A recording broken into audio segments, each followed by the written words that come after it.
नमस्कार, स्वागत है आप सभी का हमारे इस बेहद खास कार्यक्रम में। मैं हूं आपके साथ आरिंद्र। प्रधानमंत्री नरेंद्र मोदी लाओस की यात्रा के लिए रवाना हो चुके हैं और अब से कुछ देर बाद प्रधानमंत्री लाओस पहुंचेंगे और अपने आप में बेहद महत्वपूर्ण आसियान शिखर सम्मेलन में हिस्सा लेने के लिए प्रधानमंत्री का ये दौरा है। इंडिया आसियान शिखर सम्मेलन में प्रधानमंत्री शिरकत करेंगे तो ईस्ट एशिया समिट में भी प्रधानमंत्री की मौजूदगी होगी। इसके साथ साथ कई देशों के राष्ट्र प्रमुखों के साथ भी प्रधानमंत्री मोदी की द्विपक्षीय मुलाकात का भी कार्यक्रम है। तो अपने आप में आज और कल 2 दिन का बेहद महत्वपूर्ण दौरा, लाओस यात्रा के पल पल से जुड़ी खबर हम आप तक लगातार विशेष कार्यक्रमों के माध्यम से लाते रहेंगे और चर्चा भी करेंगे कि आखिर जो कुछ भी प्रधानमंत्री वहां पे संबोधन देंगे और जो कुछ भी इस मंच से निकल के आएगा उसके मायने दुनिया के लिए क्या है और भारत के नजरिए से इस पूरे सम्मेलन और यहां से निकले संदेश के किस प्रकार के संकेत हैं। इस विशेष कार्यक्रम में हम लगातार हमारे साथ में खास मेहमान भी जुड़ेंगे और हमारे सहयोगी संवाददाता भी हमारे साथ में जुड़ेंगे लाओस से। लेकिन अभी तक की जो घटनाक्रम रहा है इस पूरे यात्रा को लेकर उससे आपको रूबरू कराते हैं और बात करते हैं किस तरीके से प्रधानमंत्री के दौरे की शुरुआत होगी। प्रधानमंत्री नरेंद्र मोदी 21वें भारत आसियान शिखर सम्मेलन और 19वें पूर्वी एशिया शिखर सम्मेलन में हिस्सा लेने के लिए लाओ पीडीआर की यात्रा पर रवाना हो गए। ये तस्वीरें अब से कुछ देर पहले की जब प्रधानमंत्री विशेष विमान से दिल्ली से लाओस के लिए निकले और प्रधानमंत्री की उस वक्त की तस्वीर।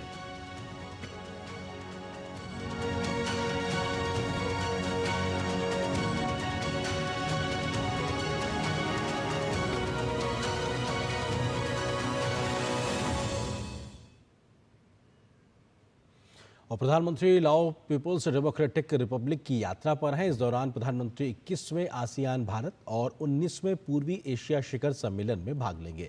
ये सम्मेलन लाओ पीडीआर के मियांगचौन में होगी। प्रधानमंत्री ने उम्मीद जताई है कि उनकी यह यात्रा कई मायनों में अहम और सफल साबित होगी। उन्हें उम्मीद है कि ये यात्रा आसियान देशों के साथ भारत के जुड़ाव को और गहरा करेगी। दरअसल इस साल भारत अपनी एक्ट ईस्ट नीति के 1 दशक पूरे कर रहा है। इस दौरे पर रवाना होने से पहले प्रधानमंत्री ने अपने आधिकारिक वक्तव्य में कहा है कि वे आसियान नेताओं के साथ मिलकर भारत की व्यापक रणनीतिक साझेदारी में प्रगति की समीक्षा करेंगे, साथ ही सहयोग के भविष्य की दिशा तय करेंगे। प्रधानमंत्री ने उम्मीद जताई है कि ये सम्मेलन पूर्वी एशिया शिखर सम्मेलन हिंद प्रशांत क्षेत्र में शांति, स्थिरता और समृद्धि के लिए चुनौतियों पर विचार विमर्श करने का अवसर प्रदान करेगा। लाओ पीडीआर और इस क्षेत्र के अन्य देशों के साथ भारत के संदर्भ में प्रधानमंत्री ने कहा कि भारत इस क्षेत्र के साथ घनिष्ठ सांस्कृतिक और सभ्यतागत संबंध साझा करता है। ये क्षेत्र भी बौद्ध धर्म और रामायण की साझा विरासत से समृद्ध है। ऐसे में द्विपक्षीय संबंधों को और मजबूत करने के लिए लाओ पीडीआर नेतृत्व के साथ होने वाली ये बैठक अहम होगी। तो प्रधानमंत्री ने जाने से पहले एक तरीके से डिपार्चर स्टेटमेंट दिया और कई महत्वपूर्ण बातों का जिक्र किया और कहा कि कैसे उनकी यात्रा किन किन मोर्चों पर, किन किन बिंदुओं पर विशेष होने वाली है और कैसे इसका एक सार भी निकलता नजर आएगा। आसियान देशों के साथ भारत के आपसी सहयोग के लिहाज से पीएम मोदी का ये मौजूदा दौरा बेहद अहम माना जा रहा है। पिछले साल इस बैठक में प्रधानमंत्री मोदी ने कनेक्टिविटी, डिजिटल इंफ्रास्ट्रक्चर, व्यापार, आर्थिक सहभागिता और जनता के बीच आपसी संपर्क जैसे मुद्दों पर जोर दिया था। पीएम मोदी का ये 10वां आसियान दौरा होगा। प्रधानमंत्री नरेंद्र मोदी 10 और 11 अक्टूबर को 21वें भारत आसियान शिखर सम्मेलन और 19वीं पूर्वी एशिया शिखर सम्मेलन में हिस्सा लेने के लिए लाओ पीडीआर की राजधानी वियेनचियन में होंगे। सितंबर 2023 में जकार्ता में हुए 20वें आसियान भारत शिखर सम्मेलन में प्रधानमंत्री ने भारत आसियान सहयोग को मजबूत बनाने के लिए कनेक्टिविटी, डिजिटल इंफ्रास्ट्रक्चर, व्यापार और आर्थिक सहभागिता और जनता के बीच आपसी संपर्क और रणनीतिक सहभागिता को प्रगाढ़ बनाने जैसे मुद्दों को शामिल करते हुए 12 सूत्रीय प्रस्ताव दिया था। अन्य प्रस्तावों को आगे बढ़ाते हुए इस बार भारत लाओ पीडीआर के आसियान समिति की थीम कनेक्टिविटी एंड रिजिलियंस का समर्थन करेगा। We have very close, friendly and historical and civilizational relations with Lao PDR. That includes a whole host of different areas of cooperation, including restoration of archaeological sites, capacity building, IT. We have also undertaken quick impact projects. We have undertaken transmission line projects, power projects, a whole host of different areas of bilateral cooperation. 1967 में ASEAN के गठन से 1990 शीत युद्ध की समाप्ति तक कोई खास संबंध नहीं रहे।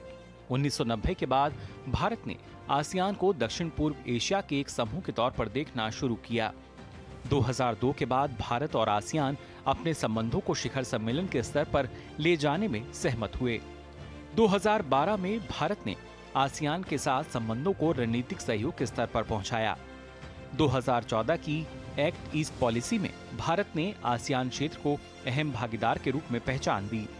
30 सालों की कूटनीतिक वार्ता के बाद 2022 में भारत आसियान समग्र रणनीतिक सहयोग का रास्ता खुला। साल 2022 से भारत आसियान के बीच मुक्त व्यापार समझौते की समीक्षा पर काम लगातार जारी है। भारत आसियान मुक्त व्यापार समझौते पर वार्ता 2025 तक पूरा होने की उम्मीद है। भारत और आसियान के बीच संबंधों की बात करें तो इंडो पैसिफिक में दोनों पक्ष एक साथ मिलकर काम कर रहे हैं। आसियान की ओर से ASEAN outlook for Indo Pacific के फ्रेमवर्क पर काम पूरा किया जा चुका है। भारत की ओर से इंडो पैसिफिक ओशियन इनिशिएटिव और आसियान के आउटलुक फॉर इंडो पैसिफिक के बीच सहयोग जारी है। पीएम मोदी 19वीं पूर्वी एशिया शिखर सम्मेलन में एक बार फिर से इस मुद्दे पर भारत की नीतियों को सामने रखेंगे। In the East Asia Summit, the Prime Minister announced the Indo-Pacific Oceans Initiative in the 14th EAS Summit in 2019, and since then we have built convergences with the ASEAN's own outlook for the Indo-Pacific, and we work closely with ASEAN countries on this. Bharat के साथ साथ ASEAN reason के 7 देश Indo Pacific economic framework IPEF का हिस्सा हैं, जो 2022 के बाद से एक नई आर्थिक समूह के तौर पर उभरा है। बिम्स्टेक में आसियान के 2 देशों थाईलैंड और म्यांमार के साथ भारत सहयोग कर रहा है और मेकोंग गंगा कोऑपरेशन में Bharat Cambodia, Laos, Myanmar, Vietnam और थाईलैंड के साथ मिलकर काम करता है। जानकार मानते हैं कि गैर परंपरागत रक्षा सहयोग भारत और आसियान ग्लोबल साउथ पार्टनर के तौर पर आर्थिक और तकनीकी सहयोग कर सकते हैं। बीते 10 वर्षों में भारत की एक्ट ईस्ट पॉलिसी पर नजर डालें तो 2022 में आसियान के साथ किया गया समग्र सहयोग समझौता इसकी सबसे बड़ी हाईलाइट कहा जा सकता है। लगातार तीसरी बार सत्ता में आने के बाद प्रधानमंत्री नरेंद्र मोदी ने हाल ही में आसियान देशों ब्रुनेई और सिंगापुर की यात्रा की है। महामहिम राष्ट्रपति ने भी तिमोर लेस्टे, फिजी और न्यूजीलैंड की यात्रा के दौरान भारत की इंडो पैसिफिक और एक्ट ईस्ट पॉलिसी को और मजबूती देने का काम किया है। माना जा रहा है कि लाओ PDR में आसियान समिट और ईस्ट एशिया समिट के दौरान आसियान के साथ मिलकर के भारत एक बार फिर से इंडो पैसिफिक और ग्लोबल साउथ की अपनी नीति को पूरी दुनिया के सामने मजबूती से रखता नजर आएगा। लाओ PDR में मेघना देव और कैमरामैन मोहित जोशी के साथ Ajay Mishra, VNCN, DD news. तो हमारे सहयोगी अजय मिश्र पहुंचे हुए हैं लाओस में और प्रधानमंत्री के इस दौरे को कवर करने के लिए उनकी वहां पे अब मौजूदगी है। इस तमाम खबरों के उनके माध्यम से हम वहां पे जो घटनाक्रम रहेगा उसकी भी जानकारी हासिल करेंगे। इस बीच में हमारे साथ स्टूडियो में खास मेहमान जुड़ गए। हमारे साथ मौजूद हैं प्रोफेसर राहुल मिश्रा जी, जो कि school of international studies JNU से ताल्लुक़ रखते हैं। राहुल जी, बहुत स्वागत है हमारे साथ जुड़ने के लिए स्टूडियो में।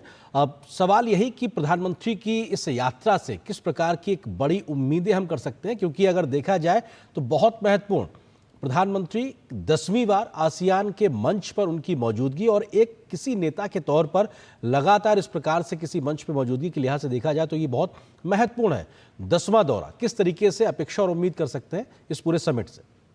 देखिए, ये विजिट इसलिए बहुत महत्वपूर्ण है क्योंकि ये साल 2024 भारत की एक्ट ईस्ट पॉलिसी जो प्रधानमंत्री मोदी जी ने 2014 में जिसकी नींव डाली थी, आज उसके 10 साल पूरे हो रहे हैं जी। तो इस संदर्भ में ये दौरा बहुत इम्पॉर्टेंट है।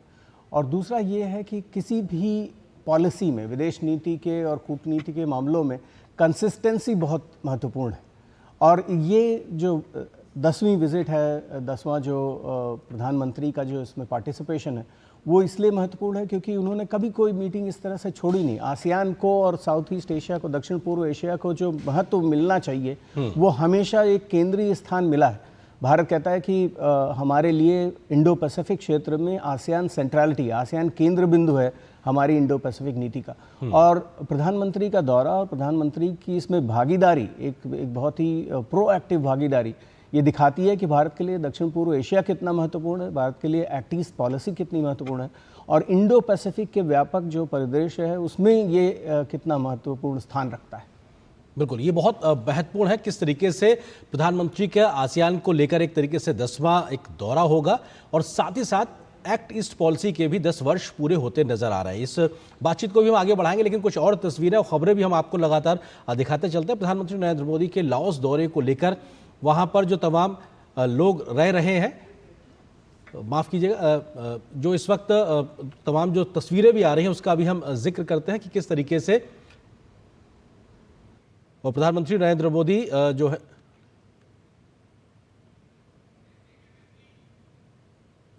क्या तरीका है बताते हैं। रतन टाटा जी, मेरा उनसे व्यक्तिगत भी गहरा परिचय है, परंतु न केवल भारतीय उद्योग जगत के, पूरे विश्व के एक सम्मानीय उद्योजक रहे।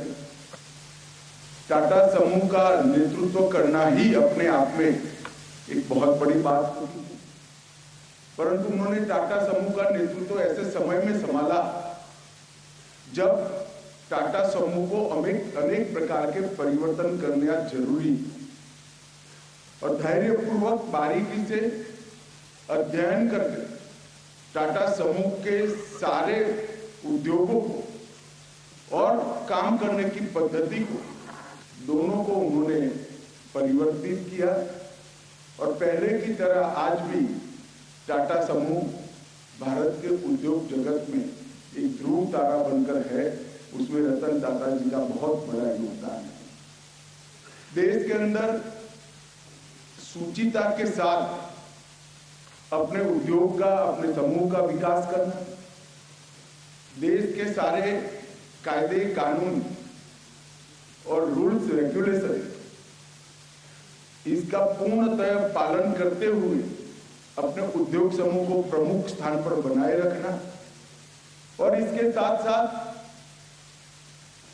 अपने ट्रस्ट के माध्यम से देश की सभी समस्याओं का समाधान कर एक अच्छा समाज बनाने का प्रयास भी करना, चाहे अनुसंधान का क्षेत्र हो, चाहे मैनेजमेंट का क्षेत्र हो, चाहे एजुकेशन का क्षेत्र हो, चाहे कैंसर के इलाज की सारी सुविधाओं को देश के हर हिस्से में पहुंचाना हो। रतन टाटा जी के नेतृत्व में टाटा समूह ने इसको बहुत अच्छे से कर दिखाया है। आज श्री रतन टाटा जी हमारे साथ नहीं रहे हैं, परंतु उन्होंने जो लेगेसी छोड़कर जा रहे हैं वो लंबे समय तक देश के औद्योगिक क्षेत्र में काम करने वाले, नेतृत्व करने वाले सभी लोगों के लिए पथदर्शक बनेगी, रास्ता बताती रहेगी, इसका मुझे भरोसा है। मैं आज ईश्वर से प्रार्थना करता हूँ कि उनकी आत्मा को परम शांति अर्पण करने का काम करें। मित्रों, आज 119वें वार्षिक सत्र में मैं आपके सामने उपस्थित हूँ और मुझे कहते हुए हर्ष है कि ऐसे समय पर पीएचडी चैम्बर के वार्षिक सत्र में मैं उपस्थित हूँ, क्योंकि जो वर्ष भारत के औद्योगिक जगत के लिए बहुत निर्णायक वर्ष बनने वाला है, ऐसे समय में मैं आपके सामने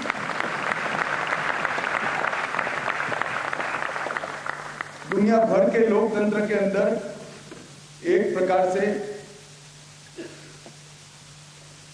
विश्वास की क्राइसिस दिखाई पड़ती है। सातत्यपूर्ण नेतृत्व लोकतंत्र के अंदर पूरी दुनिया को आप बारीकी से देखें तो बहुत कम जगह पे दिखाई पड़ता है। और मोदी जी पहले सीएम और फिर पीएम 23 साल तक लोकतांत्रिक तरीके से जनता का विश्वास जीतकर फिर से एक बार प्रधानमंत्री बने। ये बहुत महत्वपूर्ण बात है, क्योंकि स्थिरता के बगैर नीतियां अच्छे से इंप्लीमेंट नहीं हुई। स्थिरता के बगैर सुरक्षा सुनिश्चित नहीं होती और स्थिरता के बगैर विकास भी सुनिश्चित नहीं होता। स्थिरता ही है जो नीतियों में भी सातत्य लाती है, स्थिरता ही है जो विचारों में भी सातत्य लाती है और स्थिरता ही है जो विकास में भी सातत्य लाती है। 10 साल तक इतने बड़े देश को अनेक समस्याओं से मुक्त कर तीसरी बार देश की जनता ने मोदी जी को आशीर्वाद दिया और मोदी जी तीसरी बार प्रधानमंत्री बनकर आज देश का नेतृत्व कर रहे हैं। हम सब के लिए बहुत आनंद का विषय है। आज आपने थीम लिखा है विकसित भारत 2047 के रेफरेंस में उन्नति के शिखर की ओर अग्रसर। बहुत उचित ही विषय आपने सिलेक्ट किया है। मित्रों, हमारे सामने प्रधानमंत्री जी ने 2 लक्ष्य रखे पूरे देश के सामने। 2047 जब देश की आजादी की शताब्दी मनाई जाएगी, भारत पूर्ण विकसित राष्ट्र के रूप में दुनिया के सामने खड़ा हो और दूसरा 2027 तक हम दुनिया की तीसरे नंबर का अर्थतंत्र बनकर दुनिया के अर्थतंत्र की तारीफ। ये 2 लक्ष्य को सिद्ध करने के लिए अनेक विध प्रयास, अनेक विध पॉलिसी और अनेक विध प्रोग्राम लेकर मोदी जी 10 साल से लगातार प्रयास कर। मेरा सौभाग्य रहा पहले 5 साल पार्टी के अध्यक्ष के नाते और फिर इनके मंत्रिमंडल के सदस्य के नाते ये प्रयासों को मैंने बहुत नजदीक से देखा है। जहां तक इन्होंने औद्योगिक विकास की जो कल्पना करी है उसमें ढेर सारे डायमेंशन को उन्होंने ताकत देने का काम किया है और इसकी रूपरेखा भी तैयार की। इंफ्रास्ट्रक्चर का विकास, भारत को दुनिया में मैन्युफैक्चरिंग का हब बनाना, इन्वेस्टर फ्रेंडली इकोसिस्टम खड़ी करना, स्किल्ड वर्कफोर्स का निर्माण करना, रिसर्च एंड डेवलपमेंट अनुसंधान को प्रोत्साहन करना, एडवांस कंप्यूटिंग टेक्नोलॉजी जैसी सभी टेक्नोलॉजिकल क्षेत्र में इमर्जिंग टेक्नोलॉजी में भारत को पायनियर बनाना, डीप सी और मैरीटाइम इकोनॉमी और अंतरिक्ष, इन तीनों क्षेत्रों में नई शुरुआत करना और कई सारे इमर्जिंग सेक्टर, ग्रीन हाइड्रोजन से लेकर ईवी तक, ये सारे सेक्टर में आज से ही भारत पायोनियर लीडर बने, इस प्रकार की नीतियों का निर्माण करना। ढेर सारे काम एक दूरदर्शी नेता के रूप में उन्होंने किए हैं, पॉलिसियों का निर्माण भी किया है और पॉलिसियों को इंप्लीमेंट करने के लिए जो सातत्य चाहिए वो सातत्य का भी परिचय किया है। मैं आज पीएचडी चैम्बर के सामने आया हूं तब कहना चाहता हूं कि चैम्बर बिजनेस कम्युनिटी और सरकार के बीच की कड़ी होता है। सरकार की योजनाओं को और सरकार की नीतियों को और सरकार के विजन को जमीन तक पहुंचाना और इंडस्ट्री की समस्याओं को सरकार तक पहुंचाना, ये ब्रिज बनाने का काम पीएचडी चैम्बर ने आगे आने वाले समय में करना है। परंतु इन 10 साल में हमने काफी कुछ अचीव किया है। 10 साल में दुनिया का सबसे लंबा हाईवे टनल आज भारत में, विश्व का सबसे ऊंचा रेलवे ब्रिज भारत में, मुंबई के ट्रांस हार्बर लिंक में अभी ही मुंबई गया था, विश्व भर के इंजीनियर इसका स्टडी करने के लिए आते हैं और कोलकाता की अंडर वाटर मेट्रो, ये सारे इंफ्रास्ट्रक्चर के अजूबे एक 10 साल के अंदर भारत में निर्माण होने का काम किया है।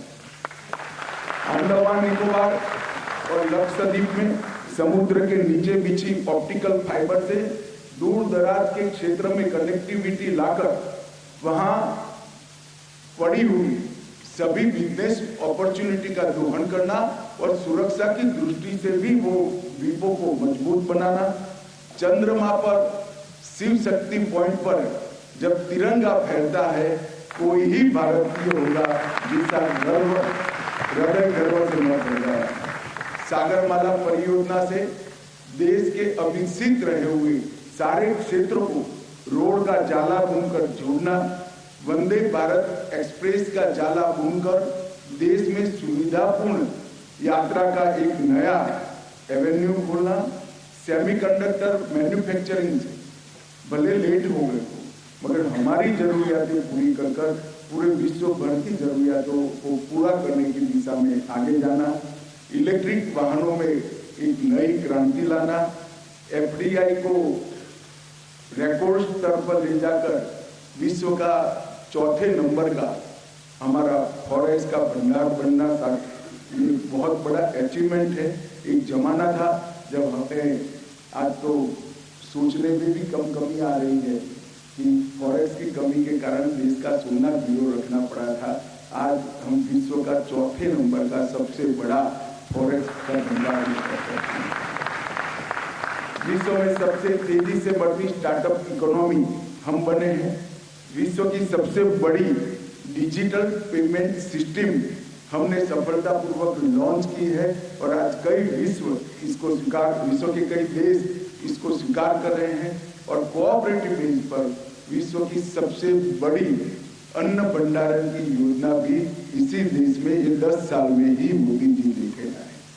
फूड सिक्योरिटी से लेकर हेल्थ सिक्योरिटी तक सभी आयामों को हमने कवर किया है और एक प्रकार से आने वाले 25 साल में हर क्षेत्र में विश्व में भारत सर्वप्रथम हो, इसकी नींव डालने का काम इस 10 साल के अंदर मोदी जी के नेतृत्व में भारतीय जनता पार्टी की सरकार में हुआ है। एक विजन, एक्सपीरियंस और कमिटमेंट, ये तीनों का सुभग मिलन एक व्यक्ति के अंदर होता है और वो व्यक्ति देश का प्रधानमंत्री होता है तो कितना फायदा देश को होता है, यही इसका उदाहरण है।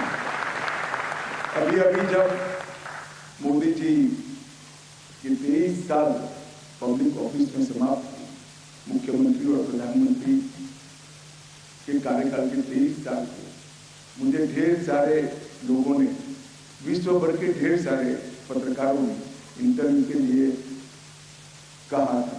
मैंने कहा भाई संभव ही नहीं है, आपके आधे घंटे के इंटरव्यू में ये 23 वर्ष की जो तपस्या है इसका वर्णन ही नहीं हो सकता। आप सेक्टर बाय सेक्टर स्टडी कर कर अपने आप बनाइए तो ही कुछ इसका न्याय हो पाएगा। मित्रों, हम लोकतांत्रिक देश के अंदर जीते हैं।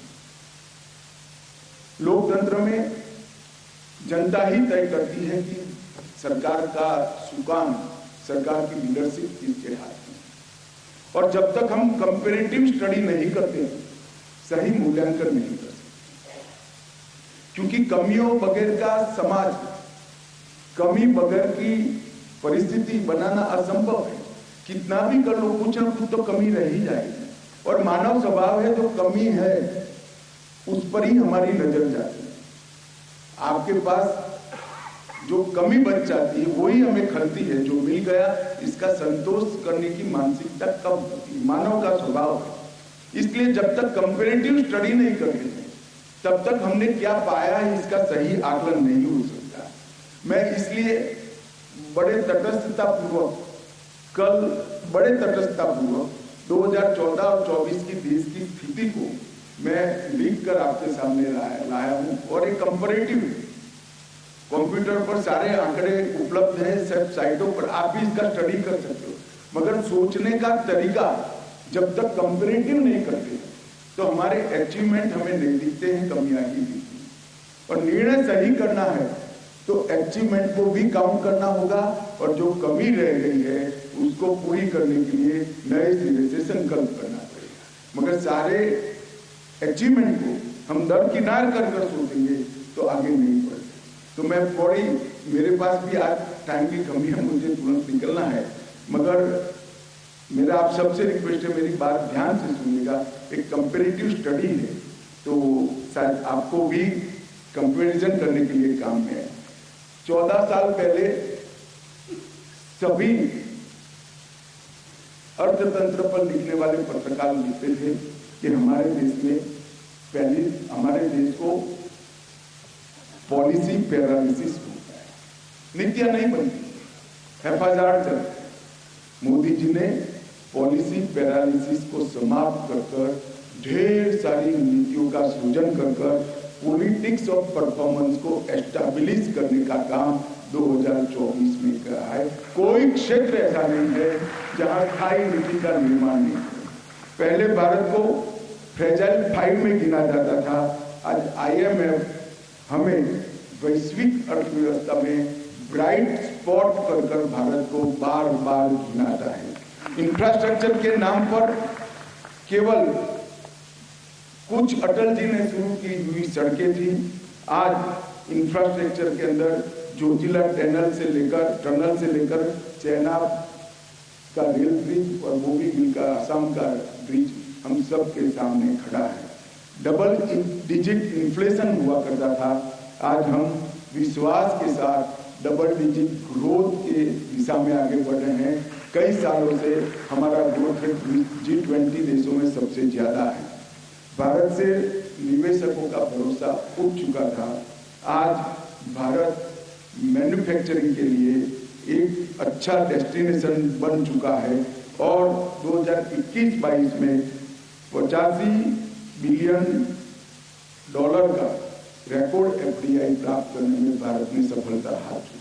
इंटरनेशनल रेटिंग में भारत नीचे से टॉप कर रहा था और आज डिजिटल पेमेंट जैसी कई क्षेत्रों में मैं बाद में बताऊंगा, हम टॉपर पहले नीचे से टॉप कर रहे थे। 12 लाख करोड़ के घपले घोटाले भ्रष्टाचार हुए थे। 10 साल में एक भी भ्रष्टाचार का आरोप हमारे विरोधी भी हम पर नहीं लगा पाए हैं।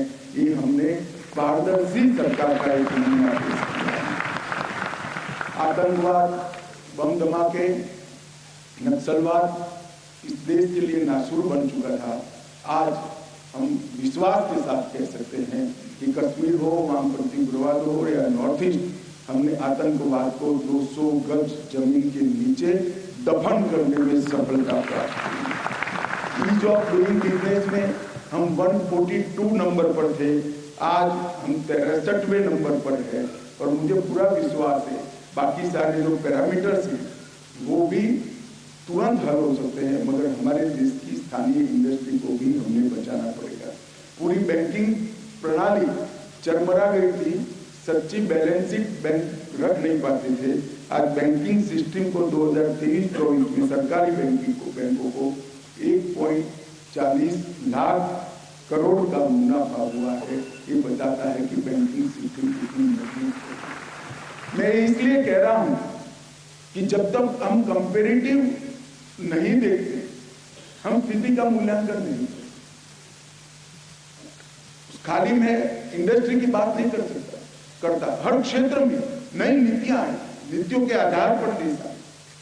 अगर देश को आगे बढ़ना है तो इस देश की एजुकेशन पॉलिसी नई होगी, तो हम नई एजुकेशन पॉलिसी लेकर आए जिसमें हमने हमारी धरोहर को समाहित करते हुए हमारी एजुकेशन पॉलिसी को ग्लोबल बनाया है। इस प्रकार से हर क्षेत्र में हम नई पॉलिसी लेकर आए और GST हो, डिजिटल इंडिया हो, भारतमाला हो, सागरमाला हो, PM गति शक्ति हो, स्टार्टअप इंडिया हो, कई सारे इनिशिएटिव ने चौओर से देश को आगे ले जाने का काम किया है और इसका ही परिणाम है कि कई सालों से हम G20 देशों में सबसे हाईएस्ट ग्रोथ रेट के साथ हम आगे बढ़ रहे हैं।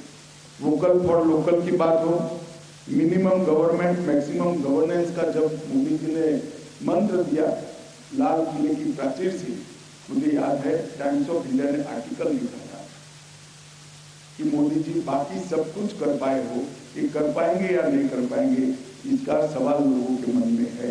वो ठीक ही लिखा था, बड़ा कठिन काम था, मगर हमने 2000 अप्रचलित कॉलोनियल कानूनों को समाप्त किया है और 39,000 से अधिक कॉम्प्लायंस को अनेक क्षेत्र में समाप्त कर दिया।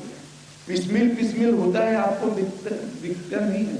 सिर्फ कंपनी एक्ट को स्टडी कर दीजिएगा, कितनी जगह से क्रिमिनल प्रोविजंस को हटा दिया गया है। इतनी जगह से कॉम्प्लायंस को समाप्त कर दिया। 39,000 कॉम्प्लायंस खत्म करे हर क्षेत्र के। पहले कोई बच्चा अपने इनकम का सर्टिफिकेट तहसीलदार के वहां से लाता था। मोदी जी ने कह दिया मेरे नागरिक पर मुझे भरोसा है, इसके पिताजी सर्टिफाइड कर दे मैं गरीब हूं, हम इसको मानेंगे। आप विचार कर सकते हो कितनी बड़ी राहत करोड़ों गरीबों के लिए।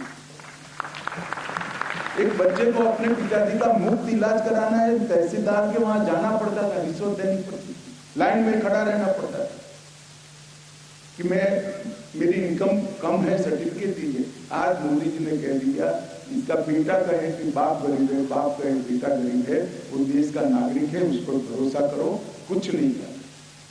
ढेर सारे कॉम्प्लायंस को हमने समाप्त कर दिया और 60 करोड़ गरीबों के जीवन, मुझे मालूम है मैं जो कहने जा रहा हूं इसके लिए उचित ऑडियंस नहीं है, क्योंकि मैं जो कहने जा रहा हूं इसमें से कोई दिक्कत हम सब में, मैं भी उसमें आता हूं, जन्म से ही आता हूं, हमने कभी इसको सहन नहीं किया है। मगर 60 करोड़ लोग ऐसे थे जिनके घर में टॉयलेट नहीं था, पीने का पानी नहीं था, गैस का सिलेंडर नहीं था, बिजली नहीं थी, कुछ लोगों के पास घर ही नहीं था और कुछ लोगों के पास खाना और दवाई नहीं। ये 10 साल के अंदर 81 करोड़ लोगों को, हर व्यक्ति को 5 किलो अनाज आज free of cost Narendra Modi ji दे रहे हैं और उसके पास जो अपनी कमाई है वो अपनी बाकी की सुविधाओं के लिए वो कर रहा है। 4 करोड़ लोगों को, गरीबों को घर दिया है।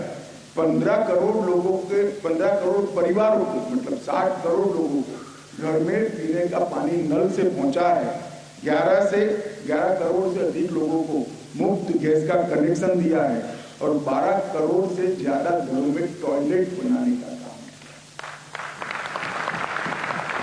हम इसको समझ नहीं सकते और इसका परिणाम देखिए। दुनिया भर के अर्थशास्त्री लिखने के लिए लिखते थे कि भारत 130 करोड़ का पॉपुलेशन वाला देश है और 130 करोड़ का मार्केट है। मेरे जैसे क्रिटिक लोग कहते थे कि भारत 50 करोड़ का मार्केट है, क्योंकि बाकी 80 करोड़ के लिए तो खाने पीने के अलावा खर्च करने को कुछ था ही नहीं।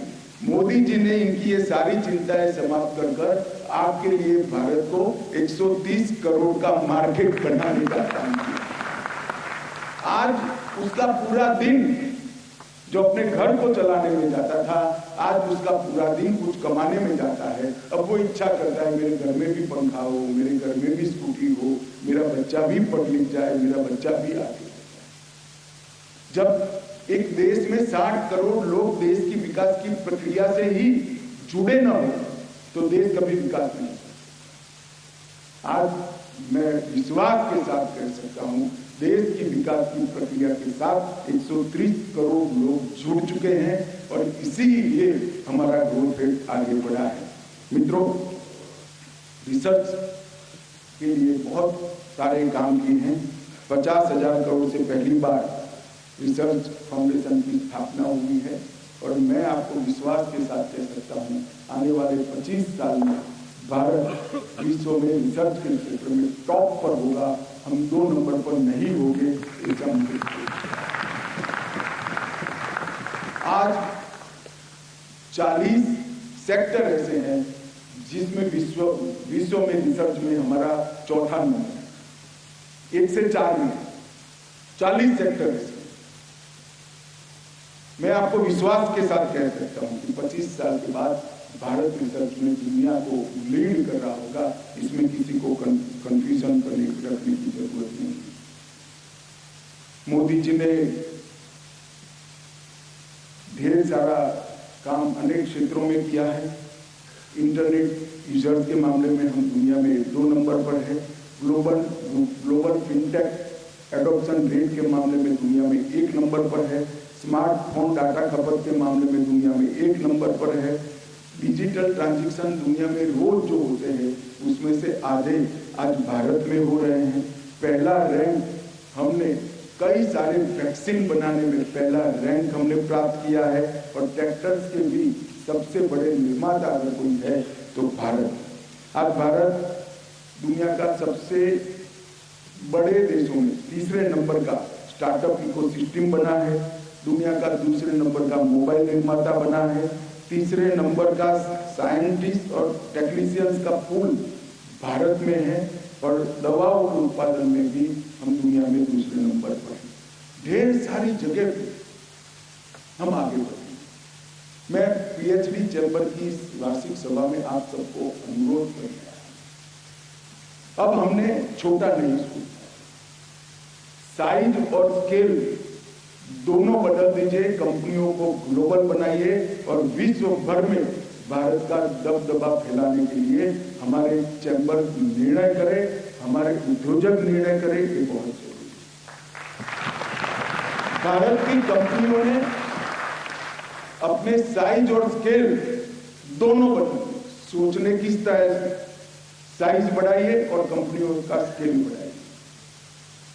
कोई नहीं हो, इकोसिस्टम पूरा बना हुआ है और पारदर्शी इकोसिस्टम, छोटी कंपनियों को भी आगे बढ़ने के ढेर सारे मौके उपलब्ध हैं और बड़ी कंपनियों को विश्व भर में विस्तृत होने के लिए भी, अपना फैलावा करने के लिए भी ढेर सारे मौके उपलब्ध हैं।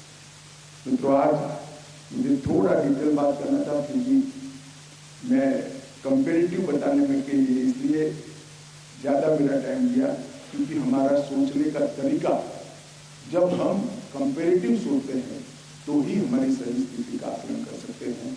आज मेरी अनुपलब्धता के कारण आपका प्रोग्राम थोड़ा डिस्टर्ब हुआ है, मैं यहाँ से निकलूंगा बाद में। अध्यक्ष जी का और आने वाले अध्यक्ष जी का सबका भाषण आप चालू रखिएगा, आपका कार्यक्रम पूरा करिएगा।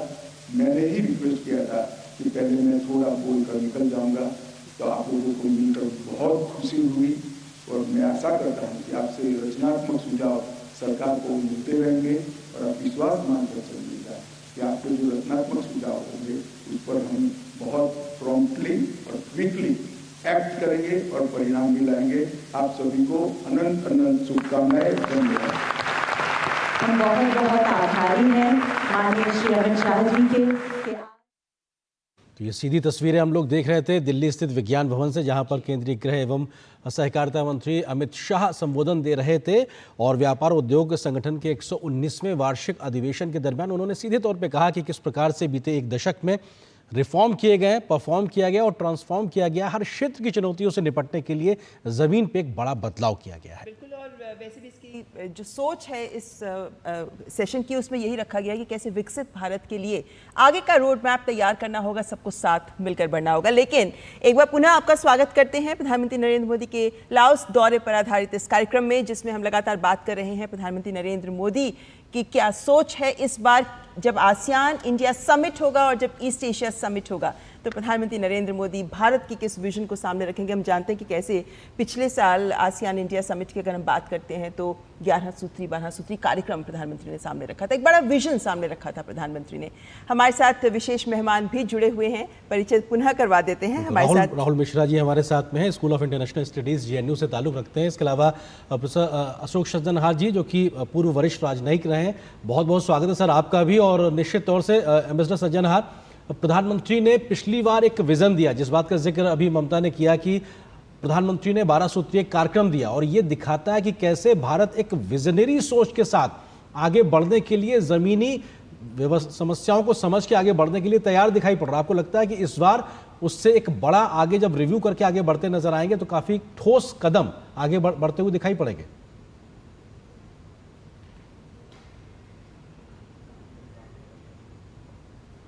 अशोक जी आपका म्यूट है, अनम्यूट कर ले।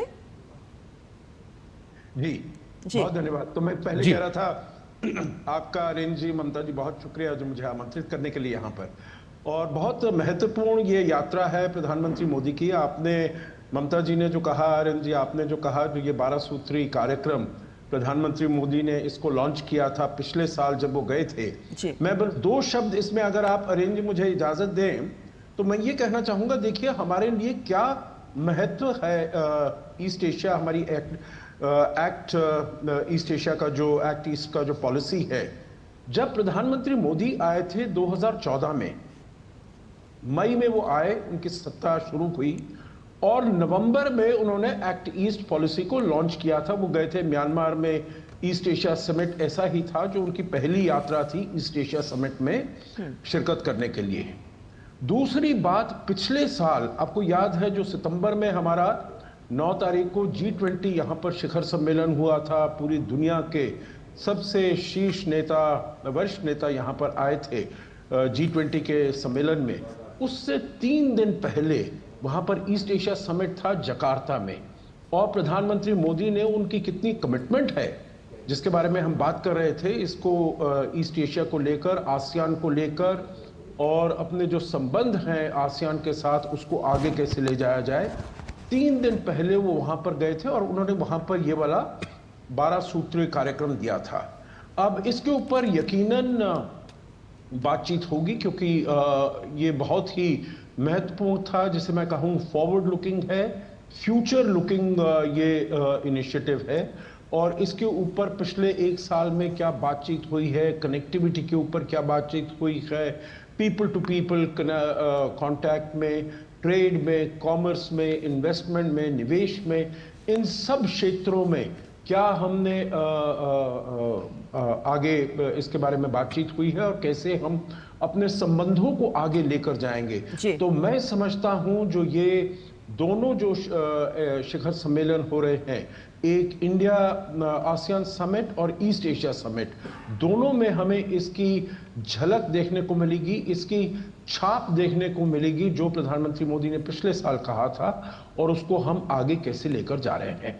जी, प्रोफेसर राहुल मिश्रा, जब हम बात करते हैं आसियान भारत की, तो जाहिर है कि जिस तरीके के भू राजनीतिक बदलाव भी हो रहे हैं, उसके मद्देनजर भी आज के दौर में आसियान भारत के लिए और भारत आसियान के लिए कितना महत्वपूर्ण है, खासकर जब हम देखते हैं कि भारत देखें तो अर्थव्यवस्था के आधार पर भी 5वीं बड़ी शक्ति विश्व में, लेकिन परचेज पैरिटी, क्योंकि एक बड़ा कंज्यूमर बेस है हमारे पास, परचेज पैरिटी में भी हम विश्व में 3रे नंबर पर आते हैं। एक आर्थिक शक्ति के तौर पर उभरते हुए भारत के साथ आसियान क्या हासिल कर सकता है? देखिए, भारत के लिए आसियान हमेशा से ही बहुत महत्वपूर्ण रहा है, प्राचीन काल से ही।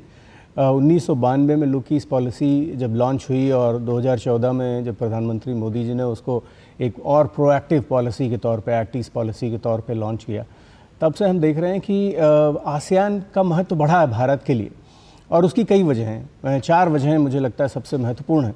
पहली ये कि जो जैसा आपने कहा कि भू राजनीतिक तौर पे आसियान इंडो पैसिफिक के केंद्र में महाशक्तियों के बीच में जो टकराव की स्थिति बन रही है, उसमें भी आसियान एक बहुत केंद्रीय स्थान रखता है। और आसियान इसलिए भी महत्वपूर्ण है कि अमेरिका और चाइना हो या रूस और अमेरिका हो, उनके बीच में टकराव ना हो, इसमें आसियान एक बैलेंसर, एक बफर के तौर पे काम करता है। और इसलिए वो हमेशा भारत की ओर देखता है कि भारत इस चीज़ में उसका सहयोग करे कि इस क्षेत्र में कोई नया घमासान ना हो।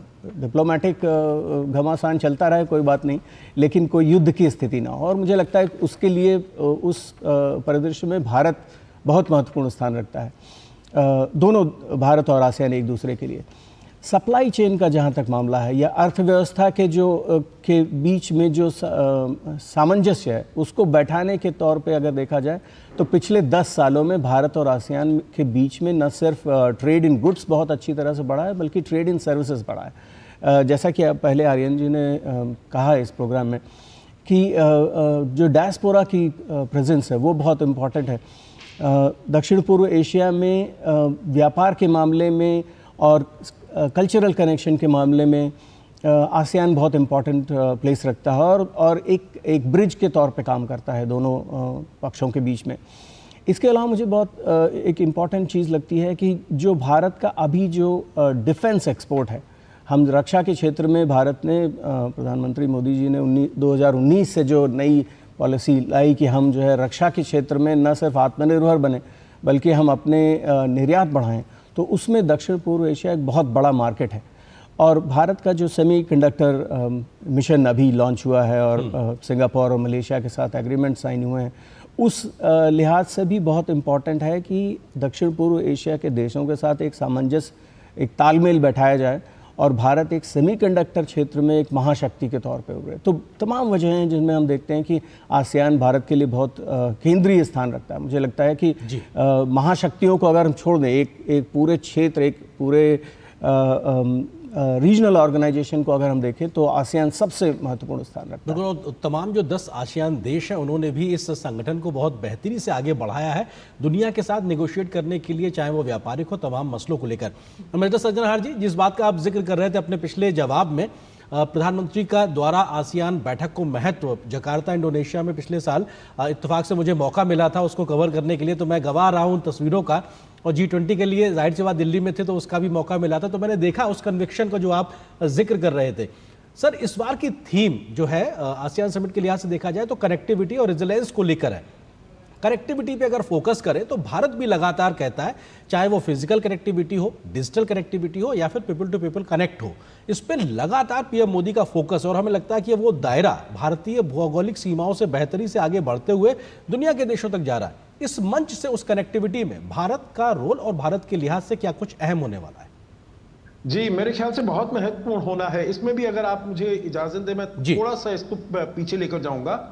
एक तो जब 2015 में प्रधानमंत्री मोदी गए थे तो आपको याद होगा अरविंद जी, तब उन्होंने $1 बिलियन का लाइन ऑफ क्रेडिट ऑफर किया था आसियान देशों को कनेक्टिविटी को बढ़ाने के लिए, और वो था बेसिकली डिजिटल कनेक्टिविटी को बढ़ाने के लिए। आप ऑप्टिकल फाइबर्स लगाइए वगैरह वगैरह। तो मतलब शुरुआत से ही प्रधानमंत्री मोदी की जो फोकस रहा है वो कनेक्टिविटी पर रहा है। और जैसे आपने कहा अभी फिजिकल कनेक्टिविटी, उसके ऊपर भी काफी समय से बात चल रही है। एक तो ये ट्राइलैटरल हाईवे को हम आगे ले जाने का प्रयास कर रहे हैं, जिससे कि भारत के हमारे जो नॉर्थ ईस्ट क्षेत्र है वहां से तामू मोरे से लेकर हम म्यांमार में जाएंगे, म्यांमार से लेकर थाईलैंड जाएंगे, थाईलैंड से ले जाकर कंबोडिया और फिर वियतनाम दानांग तक हम पहुंचेंगे। तो ये एक बहुत महत्वपूर्ण है जो भारत से लेकर साउथ ईस्ट एशिया के अंतिम छोर तक हम इसको पहुंचाएंगे। और दूसरा एक ज्यादा बायलैटरल है जो कि इतना आसियान के साथ नहीं जुड़ा हुआ है, जिसे Kaladan multi modal transport project कहा जाता है, जो कि भारत से लेकर म्यांमार में जाकर और म्यांमार से जाकर फिर नॉर्थ ईस्ट में मल्टी मॉडल ट्रांसपोर्ट प्रोजेक्ट है। तो ये तो एक हो गया फिजिकल कनेक्टिविटी की बात। दूसरा है डिजिटल कनेक्टिविटी, जो कि अब जिसमें अभी आप कह रहे थे, ममता जी भी कह रही थी, जो बहुत भारत ने महारत हासिल की है। भारत ने इसमें बहुत ही अग्रणी काम किया है। जैसे हम यहाँ पर अगर कहें जो हमारा डिजिटल ट्रांजैक्शंस हमारे कैसे होते हैं, पूरी दुनिया में हम सबसे आगे हैं इस क्षेत्र में, और भारत ने इसको पूरी दुनिया को ऑफर किया है। जो ये हम ग्लोबल गुड के हमने जो ये इसमें सफलता पाई है, अपना जो हमारा अनुभव है वो हम शेयर करने के लिए बिल्कुल तैयार हैं, जिससे कि पूरी दुनिया में ये आगे जा सके। और इसका केवल फाइनेंशियल ट्रांजैक्शन से वैसे फायदा नहीं होता है, इसका फायदा बहुत ज्यादा एफिशिएंसी बढ़ाने में, ट्रांसपेरेंसी बढ़ाने में, करप्शन को खत्म करने में, और तेजी से जो भी ट्रांजैक्शंस हैं, आपको किसी भी कोई सब्सिडीज पहुंचानी है, कोई बेनिफिट्स पहुंचाने हैं, तो उसमें आप एकदम जल्दी से इसको आगे ले जा सकते हैं। तो ये इसके बहुत फायदे हैं जो कि हमने भारत में ये करके देखा है। आपको तो पता है, जो जब पहले कहा जाता था जो अगर 100 रुपीज़ का हमें भेजना होता है 100 रुपये का, तो वो उसमें से केवल 15 रुपये आखिर बेनिफिशियरी तक पहुंचता है।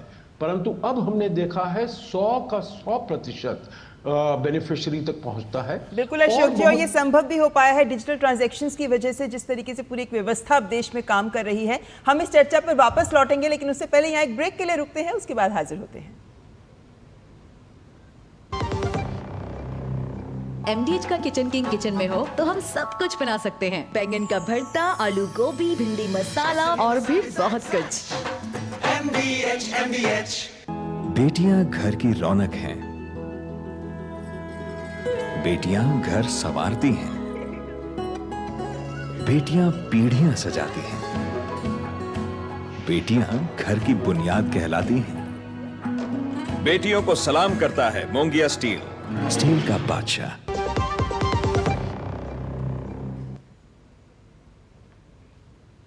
और ब्रेक के बाद आपका स्वागत। लगातार हम बने हुए हैं प्रधानमंत्री नरेंद्र मोदी के लाओस दौरे पर। कुछ देर बाद प्रधानमंत्री लाओस में पहुंचने वाले हैं, लेकिन उससे पहले आपको बताना चाहेंगे कि प्रधानमंत्री नरेंद्र मोदी के लाओस दौरे को लेकर वहां जो भारतवंशी रह रहे हैं वो बेहद उत्साहित हैं। प्रधानमंत्री मोदी से मिलने के लिए उनके समर्थक भारतीय परिधान में नजर आए हैं। लोगों ने बताया है कि नवरात्र में प्रधानमंत्री नरेंद्र मोदी से मिलना उनके लिए सपनों के साकार होने जैसा है। तो ढोल नगाड़ों के साथ उत्साह दिखाते देखो दिवाली जैसा माहौल हो रखा है। मोदी जी आ रहे हैं, दिवाली हमारी पहले हो गई है। फेस्टिवल्स के बीच नवरात्रि चल रहा है, हम बंगाली का दुर्गा पूजा भी चल रहा है, तो हम लोग पूजा भी करके एकदम दौरे भागे आए कि we going to meet him. We so happy that we going to meet him. It's a pleasure. आज दुर्गा सप्तमी है और आज इस शुभ अवसर पर एक महान व्यक्ति को हम सामने से देखेंगे, तो हम लोग अपने एक्साइटमेंट को कंट्रोल नहीं कर सकते। I am very excited that prime minister Modi is coming. आज महाअष्टमी भी है, हम बहुत खुश हैं, सब भारतवर्ष बहुत खुश है आज मोदी को देखने के लिए। I'm actually very excited. It's my first time meeting him and it's a big dream I wished as a kid to meet our Prime Minister, Mr. Modi. I'm really excited to see Narendra Modi, our India's Prime Minister. This is a big dream come true. तो सब लोग उत्साहित हैं, लेकिन एक चीज इस बात को भी बताना जरूरी है कि प्रधानमंत्री नरेंद्र मोदी 9 दिन नवरात्रि का व्रत रखते हैं। उस बीच में अपने सभी काम एज इट इज उनके रहते हैं, चाहे वो देश के बीच पे दौरा हो या विदेश दौरा हो। और आश्चर्यजनक बात रहती है कि इतने व्यस्त कार्यक्रम के को भी ऊर्जा के साथ जिस तरीके से प्रधानमंत्री नरेंद्र मोदी नजर आते हैं, वाकई सराहनीय है। फिलहाल यहाँ पर एक ब्रेक के लिए रुकेंगे, ब्रेक के बाद और खबरें लेकर आगे बढ़ेंगे और चर्चा भी करेंगे इस दौरे पर।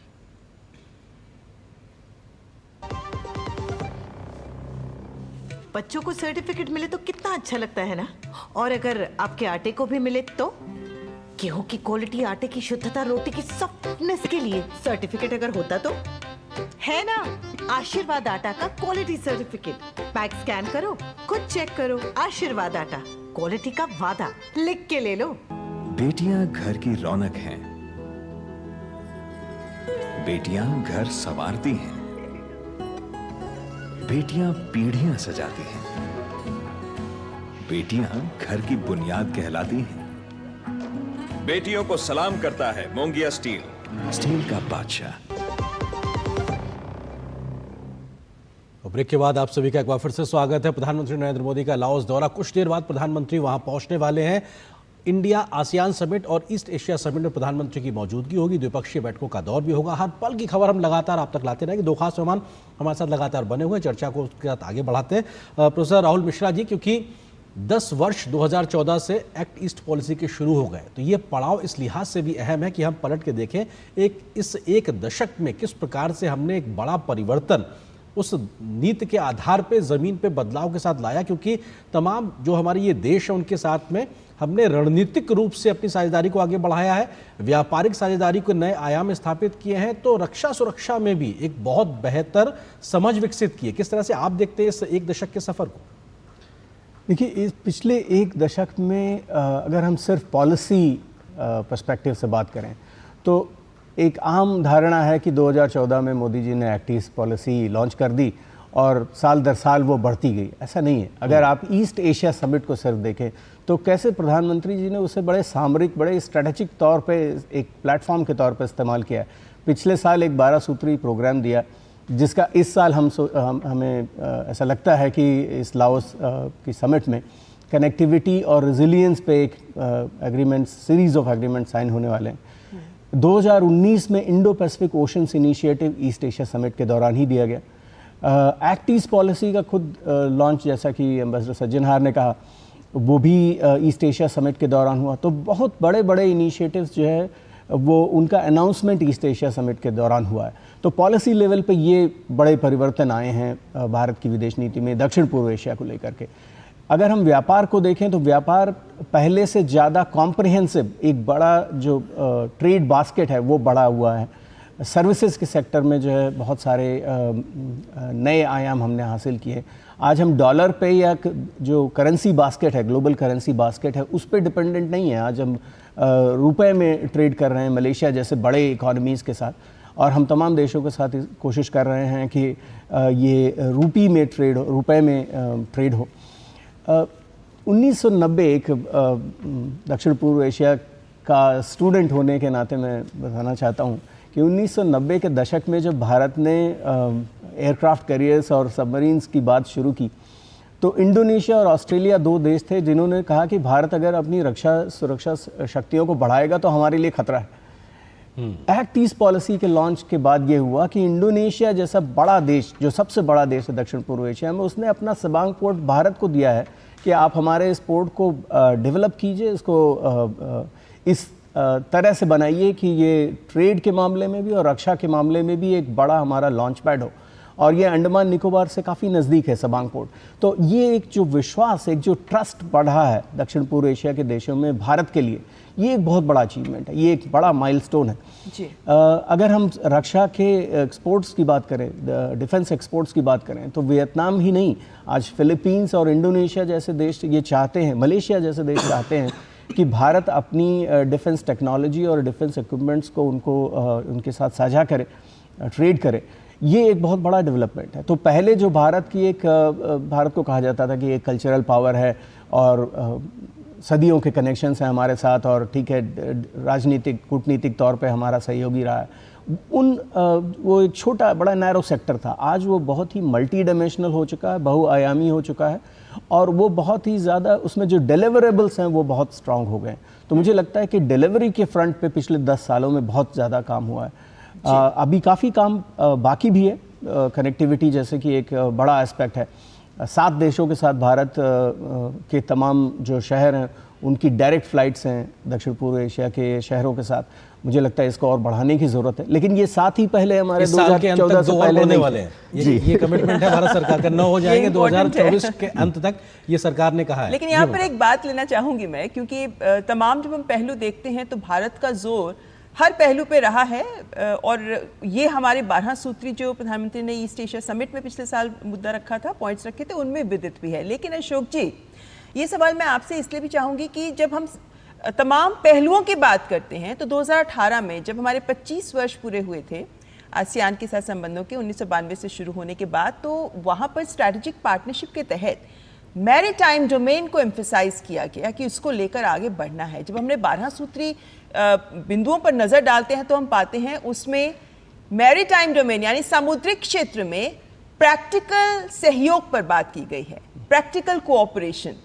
इसलिए मैं जानना चाहती हूं कि जब हम 2022 में कहते हैं कि इंडो पैसिफिक ओशन इनिशिएटिव की शुरुआत हुई, जब ये तमाम देश अन्य बहुपक्षीय मंचों पर भी, बिम्स्टेक जैसे मंचों पर भी मिलकर काम कर रहे नजर आते हैं, ऐसे में इस बार ये जो सामुद्रिक पहलू है ये कितनी महत्ता रखता दिखाई देगा? देखिए, आपने बहुत ही महत्वपूर्ण प्रश्न उठाया है, बहुत ही महत्वपूर्ण पहलू उठाया है।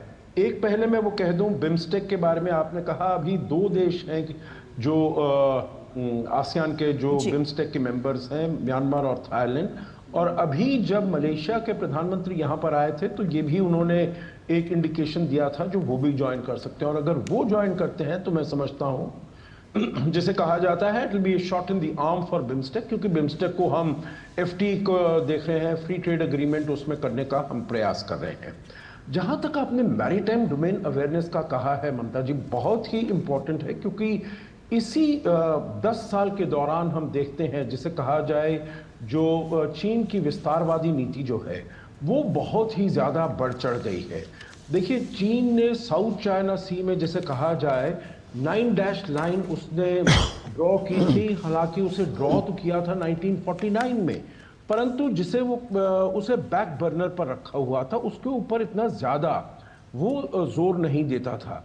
परंतु अभी हमने देखा जब से शी जिनपिंग आए, 2012 में वो जनरल सेक्रेटरी बने, 2013 में वो राष्ट्रपति बने चीन की, वो इसको बहुत ही तेजी से आगे लेकर जा रहे हैं और कहते हैं ये जो पूरा क्षेत्र है, देखिए साउथ चाइना सी का जो क्षेत्रफल है करीब 3.9 मिलियन स्क्वायर किलोमीटर्स है। इसको कंपैरेटिव अगर तरीके से देखा जाए पूरे भारत देश का क्षेत्रफल 3.2 मिलियन स्क्वायर किलोमीटर है। मतलब वहां का जो वाटर बॉडी है साउथ चाइना सी में, वो कहीं भारत से भी ज्यादा उसका क्षेत्रफल है। चीन कहता है जो हमारे जो मछुआरे थे, हमारे तट से 2000 किलोमीटर दूर तक वो जाया करते थे, वहां पर फिशिंग करते थे, तो ये सब क्षेत्र पर अधिकार आधिपत्य हमारा होना चाहिए। और इसको वो बहुत एडवांस कर रहा है। फिलीपींस चीन को लेकर गया परमानेंट कोर्ट ऑफ आर्बिट्रेशन में 2014 में, उसका रिजल्ट आया, नतीजा निकला 2016 जुलाई में, और उस permanent court of arbitration Hague में उन्होंने कहा जो भी चीन कह रहा है उसको बिल्कुल उन्होंने रिजेक्ट कर दिया, उनको बिल्कुल उन्होंने रद्द कर दिया। जो ये ऐसे एक अंतर्राष्ट्रीय ट्रीटी है, United Nation Convention on the Law of the Sea, 1982 में 1982 में ये देशों ने इसके ऊपर मोहर लगाई थी, इसको एक्सेप्ट किया था। तो उसके अकॉर्डिंगली जो भी है यहाँ का क्षेत्रफल, उसके अकॉर्डिंगली उसको उसका डिवीजन किया जाएगा या एक्सक्लूसिव इकोनॉमिक जोन वगैरह वगैरह माने जाएंगे। परंतु चीन है कि मानता ही नहीं, उसने ना तो ये वाला अपना ये जो पोजीशन है इसको छोड़ा है, और दूसरा वहां पर जो बहुत सारे टापू हैं साउथ चाइना सी में, चाहे वो स्प्रैटली आइलैंड हो, चाहे वो पैरासिल द्वीप हो, स्कारबरो शोल हो, मिस्चिफ रीफ हो, सब के ऊपर वो अपना कब्जा किया जा रहा है और उसको ऊपर वो मिलिटराइज भी कर रहा है। और दूसरा वहां पर प्राकृतिक आर्टिफिशियल आइलैंड भी वहां पर क्रिएट कर रहा है और उनके ऊपर भी उसको मिलिटराइज कर रहा है। तो आपने जो बताया ममता जी, मैरीटाइम डोमेन अवेयरनेस की बात, वो बहुत महत्वपूर्ण हो गई है इन देशों के लिए, क्योंकि ये वाला जो क्षेत्र है बहुत ही इसमें एक तो मिनरल्स बहुत है, ऑयल है, गैस है, फिशरीज है, और दूसरा ये ग्लोबल कॉमन्स हम इसको समझते हैं, क्योंकि दुनिया का करीब 40 से 50% जो व्यापार है वो यहाँ पर साउथ चाइना सी के थ्रू जाता है। अगर चीन कहता है जो आप इसमें से नहीं जा सकते, आपको हमारी इजाजत लेनी पड़ेगी, ओवरफ्लाइट्स के लिए हमारी इजाजत लेनी पड़ेगी, तो फिर जब भारत आता है और भारत के साथ और देश हैं जैसे क्वाड के देश हैं, वो कहते हैं जो इसमें फ्रीडम ऑफ नेविगेशन होना चाहिए, फ्रीडम ऑफ ओवरफ्लाइट होना चाहिए, free open inclusive prosperous Indo Pacific होना चाहिए। तो ये इन सब देशों के लिए बहुत महत्वपूर्ण है, क्योंकि ये देश भी व्यापार बहुत करते हैं। तो यहां पर इस साउथ चाइना सी में, इस ग्लोबल कॉमन्स में फ्रीली आना जाना उनके लिए बहुत महत्वपूर्ण है। तो भारत भी इसको बिल्कुल इसके पीछे खड़ा है। हमारा जो इंडो पैसिफिक ओशंस इनिशिएटिव है, या आपको याद होगा 2017 में जब प्रधानमंत्री मोदी गए थे वहां, 2018 में वहां पर गए थे शैंग्रीला डायलॉग में, और उन्होंने इंडो पैसिफिक के ऊपर बोला था। तो freedom of the Indo Pacific और ओवरफ्लाइट्स, फ्रीडम ऑफ नेविगेशन और ओवरफ्लाइट्स, इसके ऊपर बहुत जोर दिया था, और इसमें हमारे और आसियान देशों में बहुत तालमेल है। बिल्कुल, आप जो बात कह रहे हैं सर बहुत महत्वपूर्ण है, क्योंकि चीन की विस्तारवादी सोच है तो भारत की विश्वासवादी सोच है, और इस विश्वास के साथ में तमाम आसियान देशों के साथ में भारत के बेहतर संबंध साफ तौर से दिखाई पड़ते हैं। और यह बहुत महत्वपूर्ण है क्योंकि तमाम आसियान देशों के चीन के साथ में तनातनी की खबरें लगातार आती रहती हैं, और चीन की वजह से एक टेंशन इस पूरे रीजन में साफ तौर से दिखाई पड़ता है। हमारे साथ में एक और खास मेहमान भी जुड़ने वाले हैं, उनके साथ भी हम रुख करेंगे, लेकिन कुछ और खबरें भी आपको दिखाते हैं। प्रधानमंत्री नरेंद्र मोदी की लाओस यात्रा देश के एक्ट ईस्ट पॉलिसी के आउटरीच के विस्तार के लिए एक मील का पत्थर साबित होने जा रही है। अपनी लाओस यात्रा के दौरान प्रधानमंत्री नरेंद्र मोदी यहाँ के स्थानीय रामायण के मंचन का अवलोकन भी करेंगे। जी, और ये दृश्य हम आपको दिखा रहे हैं क्योंकि लाओस की राष्ट्रीय भाषा लाओ में लिखी फा लाक फाराम भारत में प्रचलित रामायण का लाओ संस्करण है। और रामायण के अलावा संस्करण की कहानी यहाँ के मेकांग नदी के आसपास घूमती है, जो यहाँ पर गंगा के समान ही महत्व रखती है। और यहाँ का रामायण मंचन बौद्ध जातक कथाओं से भी प्रेरित है। तो ये एक सांस्कृतिक पहलू ऐसा है जो आसियान देशों के साथ भारत साझा करता है। बहुत से ऐसे आसियान देश हैं जहां रामायण का मंचन किया जाता है, जहां अलग अलग तरह की कथाएं रामायण से निकलती हैं, और जब अंतर्राष्ट्रीय रामायण समारोह का आयोजन किया जाता है तो उनमें बहुत से आसियान के देश हैं जहां से कलाकार आते हैं और मंचन करते हैं।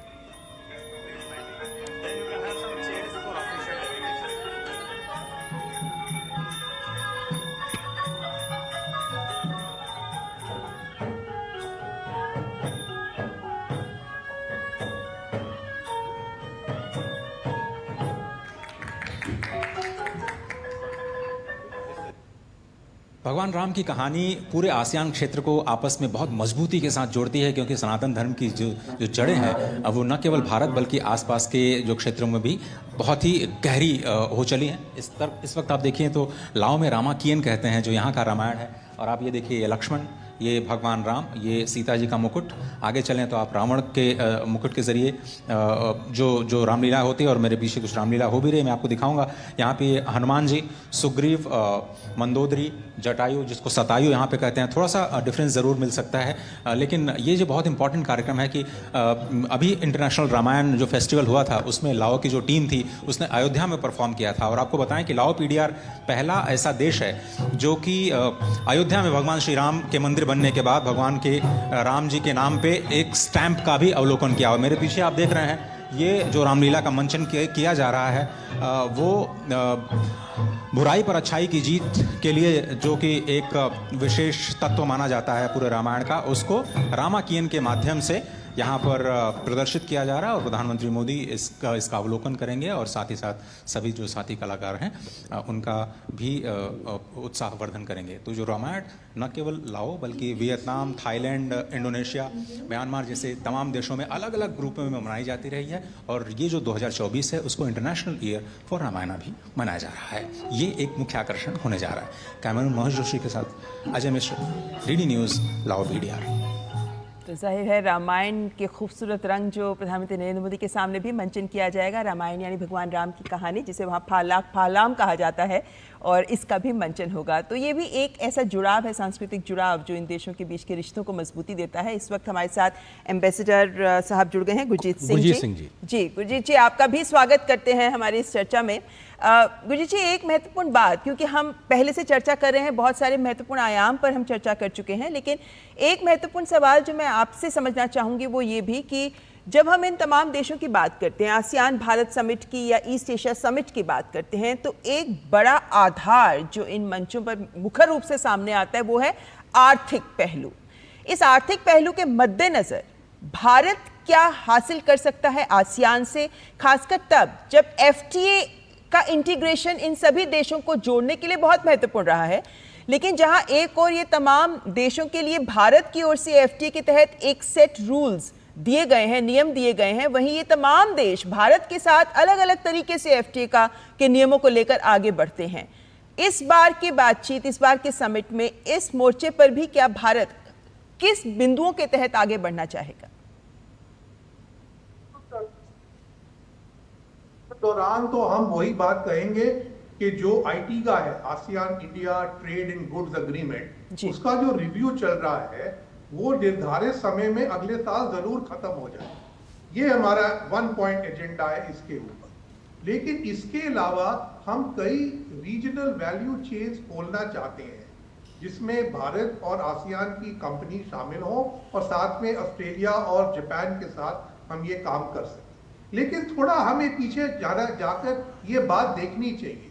2002 में जब पहली बारी ये भारत और आसियान की समिट हुई वाजपेयी सरकार के दौरान, तो FTA का पहलू भारत ने किया था, सुझाव भारत की तरफ से आया। ये FTA करते करते 7-8 साल लग गए, और फिर हमने FTA सिर्फ गुड्स का एक किया और 5 साल बाद सर्विसेज का। तो इसमें जो मतभेद रहे वो इतने सालों में और गहरे हो गए हैं, और भारत की तरफ से एक शंका है कि ये FTA भारत के हित में नहीं चल रहा है। इसी के लिए भारत ने RCEP से भी विदाई मांग ली थी, क्योंकि जो हमारे साथ आसियान के साथ तो FTA है, तो हमें RCEP की जरूरत नहीं थी। हमें तो जरूरत ये है कि ये FTA अच्छी तरह चले। इसमें ये अहम मुद्दा है कि भारत तो एक है, लेकिन आसियान के देश 10 है, और हालांकि अग्रीमेंट को कहा जाता है आसियान, हमको एक्चुअली 10 देशों के साथ अलग अलग निगोशिएट करना पड़ता है, तो ये मुश्किल आती है। इसलिए मेन पॉइंट इस बारी वही रहेगा कि IT का रिव्यू मॉडर्न तरीके से जितना जल्दी हो सके, जो मार्च 25 का डेट है, तब तक जरूर निपट जाए।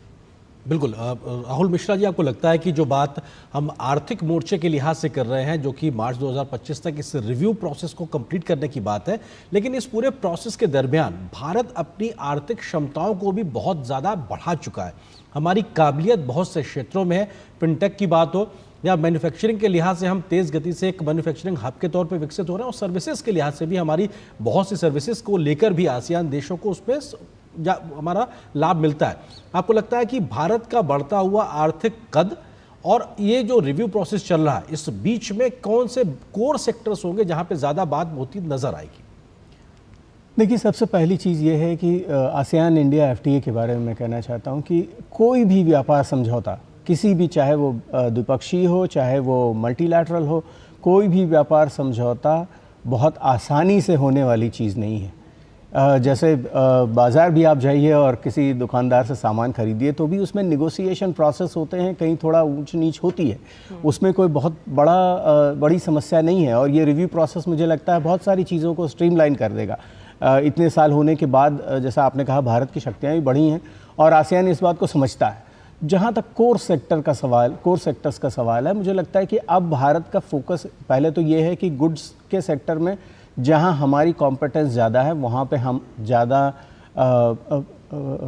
बढ़ चढ़कर हम नेगोशिएट करना चाहते हैं। एक बहुत बड़ा एस्पेक्ट ये है।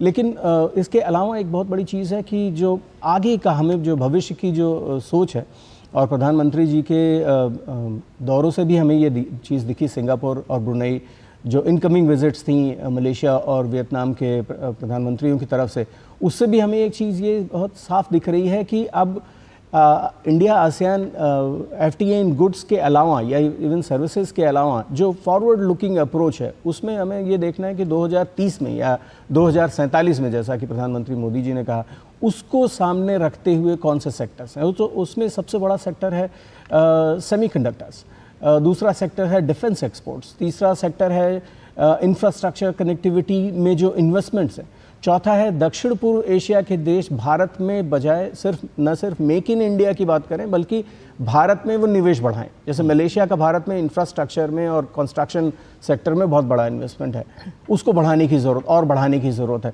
बैंकिंग सेक्टर में इन्वेस्टमेंट्स बढ़ाने की ज़रूरत है। सो ज़्यादा से ज़्यादा FDI भारत के अंदर आए, ये एक बहुत बड़ी भारत की कोशिश है।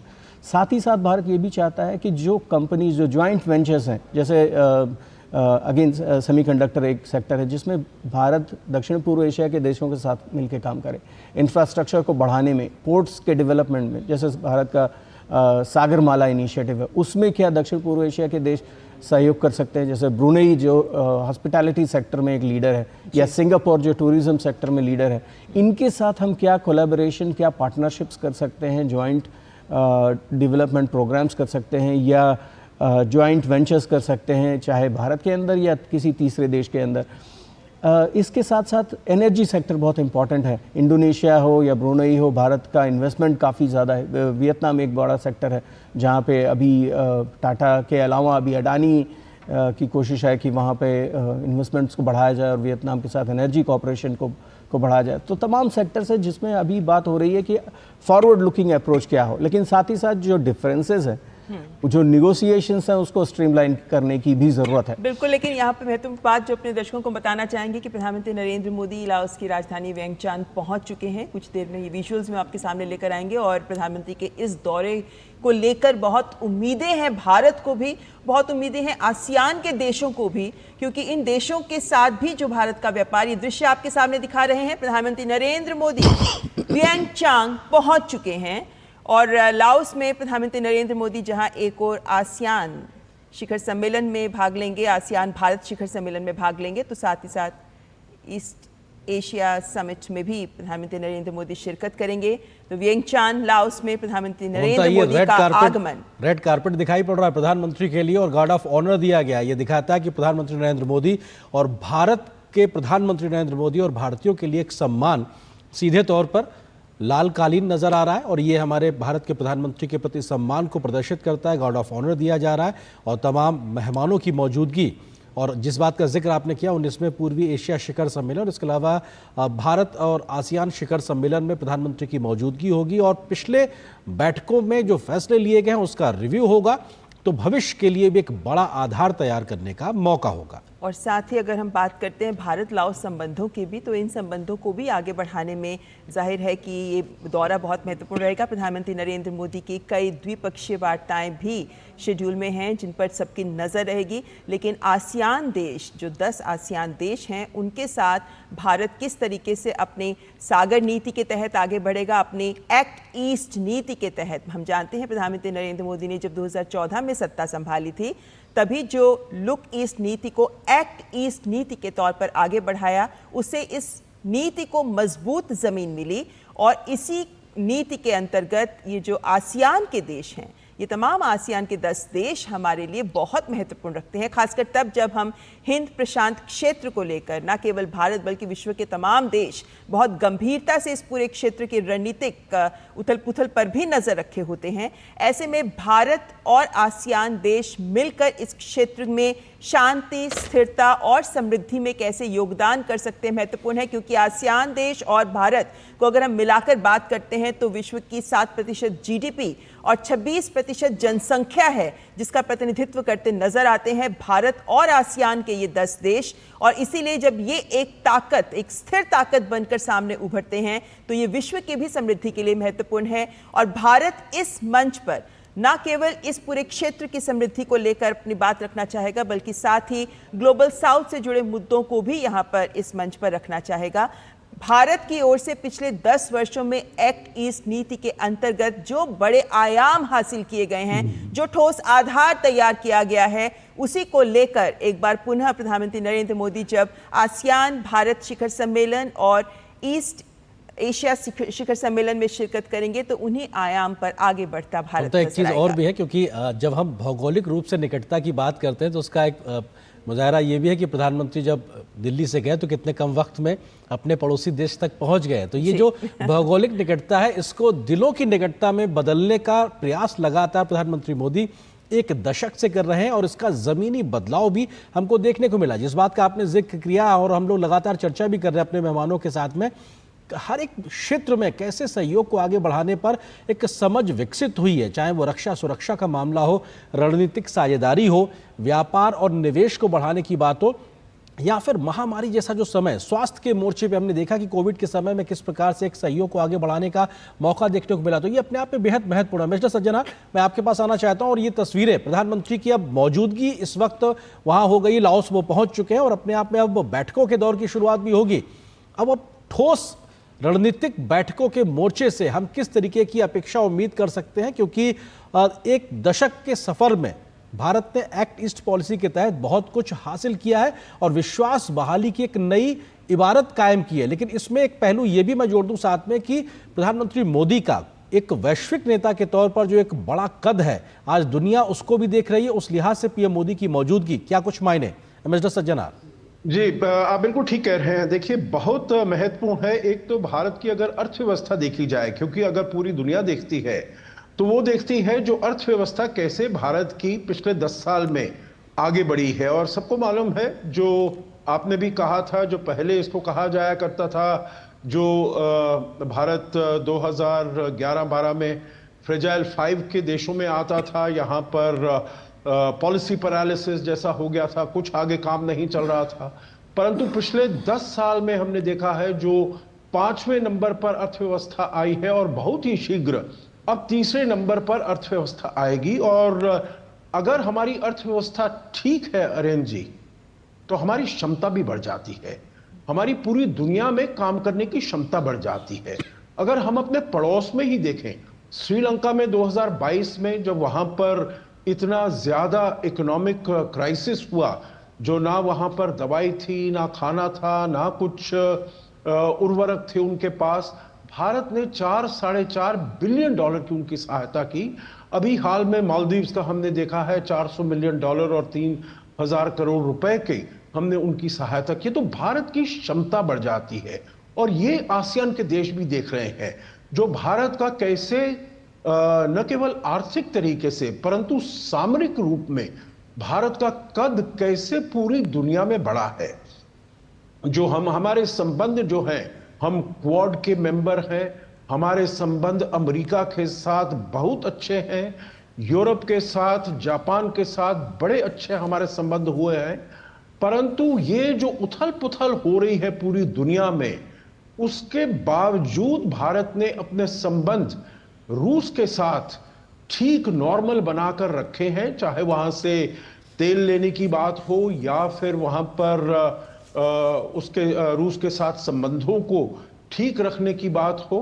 भारत ने वहां पर रूस और यूक्रेन के युद्ध में भी कैसी भूमिका भारत निभा सकता है, उसके बारे में भी बात हो रही है। तो भारत का कद बहुत ऊंचा हुआ है पिछले 10 साल में। जो चुनौतियां आई हैं पिछले 4-5 साल में, कोविड-19, रूस यूक्रेन युद्ध, ईरान ये इजराइल हमास युद्ध, और अब इजराइल ईरान का जो युद्ध चल रहा है, तो उसमें जो भारत ने भूमिका निभाई है, भारत ने जो अपनी पोजीशन को अडॉप्ट किया है, वो पूरी दुनिया देख रही है, वो आसियान भी देख रहा है। बिल्कुल ठीक कह रहे हैं अशोक जी आप, और इन मायनों में ही ये दौरे को भी देखा जाना चाहिए एम्बेसडर गुरजीत, क्योंकि हम जब बात करते हैं, भारत जब मदद का हाथ आगे बढ़ाता है तो वो एक बोझ के साथ नहीं बढ़ाता, वो मदद के लिए करता है, दूसरे देश के कल्याण के लिए मदद की जाती है। और जब प्रधानमंत्री नरेंद्र मोदी वहां पहुंचे हैं, शिखर सम्मेलनों का दौर शुरू होगा, कहां तक भारत का ये नजरिया इन देशों के लिए अत्यंत महत्व रखता है। लाओस के लिए भी इन आयोजनों के लिए भारत ने मदद की है, तो ये जो मदद का हाथ भारत लगातार देता रहा है, जब कहीं भी समस्या हुई है, आपदा, प्राकृतिक आपदाएं भी आई हैं, भारत अपने पड़ोसी देशों के साथ हमेशा खड़ा रहा है। आसियान देशों तक उसने मदद के हाथ पहुंचाई है, चाहे हम कोविड काल की बात करें या तमाम आपदाओं की बात करें। ये मदद के तौर पर भारत कहता है हम बुद्ध की धरती हैं, युद्ध की नहीं। भारत का ये नजरिया कितनी बड़ी पैठ और कितना प्रभाव डालता नजर आता है जब हम आसियान शिखर सम्मेलन या ईस्ट एशिया शिखर सम्मेलन की बात करते हैं। तो जो मेन मुद्दा होता है वो हमारे पार्टनरशिप का होता है, और वो पार्टनरशिप में ये हमारी तरफ से मदद की बातें दोहराई नहीं जाती। ये हमारे जो मित्र देश है वो हमें धन्यवाद अपने आप कर देते हैं कि आपने हमारी मदद की। इसमें मदद 2 प्रकार की, एक है कि जिसको हम बोलते हैं humanitarian assistance and disaster relief. जैसे हाल में टाइफून यागी आया था, तो वियतनाम, म्यांमार में भारत ने कई सामान भेजा था। लेकिन उसके अलावा जो आसियान के 4 देश हैं, उनको हम CLMV कहते हैं, कंबोडिया, लाओस, म्यांमार, वियतनाम। ये 4 देश अभी प्रगतिशील देश हैं और ये LDCs हैं।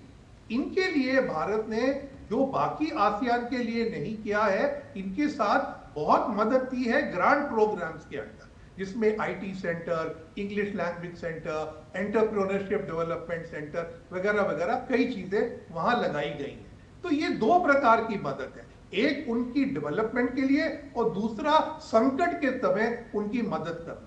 लेकिन ये जब आप देखेंगे प्रधानमंत्री की स्पीच में, ये हम अपनी तरफ से कभी नहीं कहते हैं, हम हमेशा पार्टनरशिप की बात करते जी। ये उन देशों की तरफ से आता है भारत की ओर एक ग्रैटिट्यूड कि आपने हमारे ठीक समय पर मदद की। बिल्कुल, ये अपने आप में दिखाता है, और प्रधानमंत्री के पहुंचने की हमने तस्वीरें भी दिखाई थी, और आपसे कुछ देर पहले प्रधानमंत्री वहां पहुंचे और प्रधानमंत्री को वहां पर लाओस के जो होम मिनिस्टर हैं उन्होंने रिसीव किया। तो ये दिखाता है कि प्रधानमंत्री के लिए और भारत के लोगों के लिहाज से भी एक सम्मान साफ तौर पे दिखाई पड़ता है। राहुल जी, अब किस तरह से आप इस पूरी प्रक्रिया को देखते हैं? जो बात अभी हम चर्चा कर रहे थे, भारत एक फर्स्ट रिस्पॉन्डर के तरीके से हमेशा मौजूद रहा है, और इसीलिए शायद जब हम इस बार की थीम की बात करते हैं तो कनेक्टिविटी के साथ में रेजिलेंस भी उसमें जुड़ा हुआ है, क्योंकि इस पूरे क्षेत्र में प्राकृतिक आपदाएं हो और उससे निपटने की एक साझा रणनीति हो, और उस साझा रणनीति के लिए एक साझा ढांचे की व्यवस्था तैयार हो, वो भी कहीं ना कहीं एक केंद्र में है। सोच के आधार पे उस पे कैसे आगे बढ़ा जाएगा?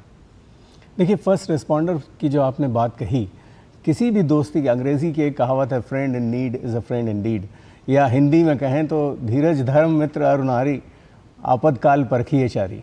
सो डिज़ास्टर के मोमेंट पे, क्राइसिस मोमेंट में जो आपके साथ खड़ा है वही आपका दोस्त है। और हमेशा हमने देखा, चाहे वो यागी टाइफून हो या सुनामी हो या आर्म पायरेसी या गन रनिंग, ह्यूमन ट्रैफिकिंग, इस तरह से जितने जो नॉन ट्रेडिशनल सिक्योरिटी क्राइसिस के मोमेंट्स हैं, उन सभी में भारत दक्षिण पूर्व एशिया के देशों के साथ खड़ा है। ख़ास तौर पे CLMV कंट्रीज़ जो हैं, कंबोडिया, लाओस, म्यांमार, वियतनाम, इनके साथ भारत हमेशा खड़ा रहा है और फर्स्ट रिस्पॉन्डर के तौर पे रहा है।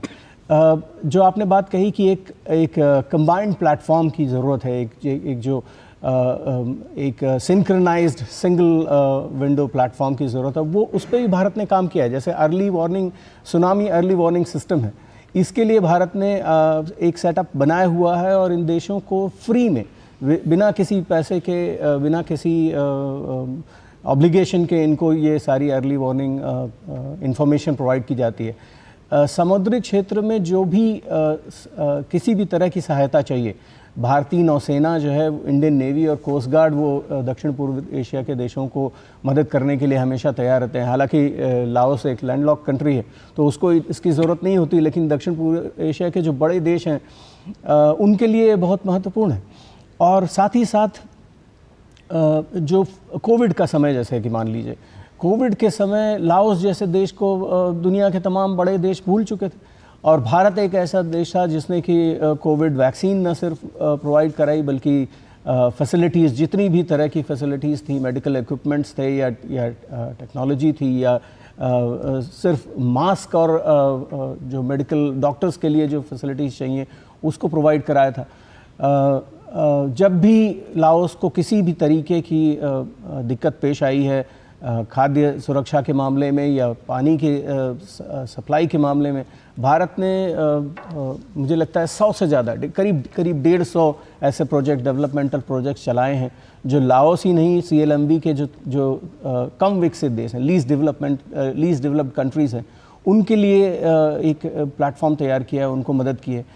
जैसा कि ममता जी ने कहा कि इस समिट की तैयारी के लिए भी Sushma Swaraj foreign service institute में, जहां मैं एक समय पे मैंने काम किया, वहाँ पे इनके डिप्लोमैट्स को ट्रेन किया गया है कि आप जो प्रोटोकॉल संबंधी जो क्योंकि ईस्ट एशिया समिट में दुनिया के बड़े बड़े देशों के लोग आएंगे, तो प्रोटोकॉल संबंधी क्या सेंसिटिव चीज़ें हैं जिनको ध्यान में रखना चाहिए, या समिट को ऑर्गेनाइज कराने में हमें जो नई जो IT फैसिलिटीज़ हैं उनको कैसे यूज़ करना है, इन तमाम चीज़ों की ट्रेनिंग भारत ने प्रोवाइड कराई। कैपेसिटी बिल्डिंग प्रोग्राम्स कराए, ट्रेनिंग मॉड्यूल दिया, और साथ ही साथ आर्थिक मदद भी की। तो ये एक बहुत बड़ी चीज़ है।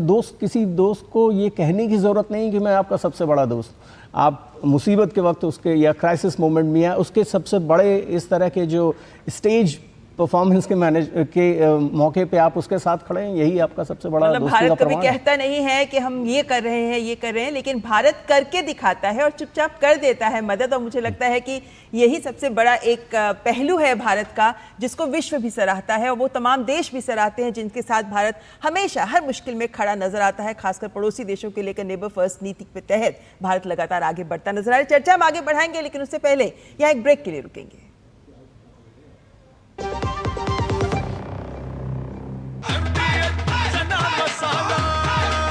अब छोलिया हो या लोबिया, सफेद चने या काले चने, सब कुछ मजेदार बने। सर, आप बहुत लकी हैं कि आपके बेटे ने हेल्थ इंश्योरेंस और बाकी सारी फॉर्मेलिटीज टाइम से पूरी कर दी है। मेरा बेटा? तो फिर आप? पॉलिसी बाजार। क्लेम के टाइम पे हमेशा आपकी हेल्प को तैयार। पॉलिसी बाजार, 1 करोड़ का हेल्थ इंश्योरेंस सिर्फ 390 रुपए महीने से शुरू। बेटियां घर की रौनक हैं, बेटियां घर संवारती हैं, बेटियां पीढ़ियां सजाती हैं, बेटियां घर की बुनियाद कहलाती हैं। बेटियों को सलाम करता है मोंगिया स्टील, स्टील का बादशाह। ब्रेक के बाद स्वागत है आप सभी का एक बार फिर से। और खास मेहमान हमारे साथ लगातार बने हुए हैं, उनके साथ हम चर्चा कर रहे हैं किस प्रकार से बेहद महत्वपूर्ण है प्रधानमंत्री की लाओस यात्रा और अब से कुछ देर बाद प्रधानमंत्री के एक तरीके से आसियान इंडिया समिट में उनकी मौजूदगी होगी। और हमारे साथ खास मेहमान लगातार बने हुए हैं। एम्बेसडर गुरजीत जी, क्योंकि भारत और आसियान के लिहाज से अगर बात की जाए तो 4 बड़े फंड भी बनाए गए हैं, उसके माध्यम से भी काम हो रहा है। इन फंड्स के लिहाज से बात की जाए तो आसियान भारत फंड है, इसके अलावा ग्रीन फंड जो विज्ञान और प्रौद्योगिकी है, टेक्नोलॉजी और साइंस के, उसके लिए एक फंड है, और एक तरीके से future fund for the digital world के लिहाज से उस 4 अलग अलग तरीके से इन पे काम भी हो रहा है। ज़मीन पे कई प्रकार के एक्सचेंजेस प्रोग्राम भी हुए हैं। आपको लगता है कि बहुत स्पेसिफिक तरीके से कैसे क्षेत्रों में सेक्टर वाइज आगे बढ़ा जाए उस दिशा में भी काम हो रहा है? तो ये जो फंड बनाने का पूरा कॉन्सेप्ट है, ये कैसे मददगार साबित हो रहा है ज़मीन पे? ये जो फंड बने थे शुरू में, वो भारत और आसियान की जो पार्टनरशिप है उसको मजबूत करने के लिए बनाए गए। लेकिन इनके दायरे में जो हमारे कई 30 वेरियस फॉरम्स हैं और जो ट्रेनिंग प्रोग्राम है, ये सब कुछ उसी से फंड होता है। कोई भी आसियान देश, चाहे वो सिंगापुर हो चाहे लाओस हो, उसमें कोई हिस्सेदारी नहीं है उस फंड में। कोई भी $1 भी नहीं डालता, सब भारत डालता है और डिसीजन मेकिंग साझी होती है, भारत 1 और 10 आसियान, और फिर हम डिसाइड करते हैं क्या होता है। तो ये समय आ गया है कि जो सिंगापुर, मलेशिया, इंडोनेशिया जैसे बड़े, थाईलैंड बड़े देश हैं जिनकी इकोनॉमी GDP भारत से ज्यादा बड़ी है, वो भी इसमें अपना हाथ साझा करें। लेकिन आसियान के देश ये समझते हैं कि उनके सारे जो पार्टनर हैं सारे विकसित देश हैं, सिर्फ एक भारत है जो ग्लोबल साउथ से है, और वो इसमें फर्क नहीं देख पाते। ये एक आसियान की कमजोरी है। तो अब हमारे ऊपर जिम्मा आता है कि हम ही इसको चलाई जाए जब तक चलती है। तो इसीलिए हमें प्राइवेट सेक्टर का, एकेडमिया का, प्राइवेट फाउंडेशंस का थोड़ा इमेजिनेटिव काम करके इनको आगे बढ़ाना है, क्योंकि सिर्फ सरकारी बेस पे ये फंड आगे नहीं चल पाए। जी, जाहिर है। अशोक जी, जब हम ये रिश्तों को आगे बढ़ाने की भी बात करते हैं तो महत्वपूर्ण बात यहाँ पर, क्योंकि जैसे हम आर्थिक मोर्चे की बात कर रहे थे, तो उसमें अगर हम देखते भी हैं तो पाते हैं कि $44 बिलियन का इस वक्त हमारा ट्रेड डेफिसिट आसियान देशों के साथ चल रहा है, जिसको लेकर भारत एक और हम make in India, make for the world की बात करते हैं। वहीं जैसे एम्बेसडर साहब ने भी कहा कि यहाँ से जो देश है ये अपने एक तरीके के विकसित देश की तरह पे अपने आप को देखते हैं। लेकिन अगर इन देशों में भी बात करते हैं तो ये सब मैन्युफैक्चरिंग हब भी हैं, इनमें से बहुत से देश आसियान के, और हम भी चाहते हैं कि भारत में मेक इन इंडिया की बात हो। और इस सोच के साथ किस तरह का संतुलन साधने की मोर्चे पर भारत खड़ा नजर आएगा इस बार, क्योंकि बहुत से ऐसे, जैसे फॉर एग्जांपल सिंगापुर से देखा जाए तो इंपोर्ट किया जाता है स्टील, प्लास्टिक इत्यादि जो वो प्रोड्यूस तक नहीं करता। तो रूल्स ऑफ ऑरिजिन, तमाम ऐसे बिंदु हैं जिन पर इस बार गौर किया जाना जरूरी माना जा रहा है भारत की ओर से। इस तरह देखें तो इस संतुलन साधने की दिशा में किस तरह आगे बढ़ता नजर आएगा भारत? जी, बहुत महत्वपूर्ण प्रश्न है ममता जी। इसमें देखिए, अगर हम इसका अपने हमारे व्यापार का संबंधों का इन देशों के साथ अगर हम इतिहास देखें तो 2002 में हमने ये शुरुआत की थी इंडिया आसियान के, और तब 10 मेंबर हो गए थे उसके, इंडिया आसियान के बीच में free trade agreement in goods. तब हमारा करीब इनके साथ जो व्यापार था वो मेरे विचार से करीब $12 बिलियन था। उसके बाद 2009 तक जब हम पहुंचे और हमने इंडिया आसियान FTA को साइन किया, तब तक करीब हमारा $70 बिलियन तक ये पहुंच गया था द्विपक्षीय आसियान देशों के साथ भारत का जो व्यापार है। और वो इतना ज्यादा असंतुलित नहीं था, तो उससे दोनों देशों को बहुत ऊर्जा मिली जो हम इसको और आगे ले जा सकते हैं। हमने ये निश्चय किया जो 2015 तक हम इसको $100 बिलियन तक ले जाएंगे, और उसके बाद हमने सर्विसेज और इन्वेस्टमेंट के बारे में भी बातचीत शुरू कर दी, जो हम उसमें उसको हम अंदर लाना चाहते हैं।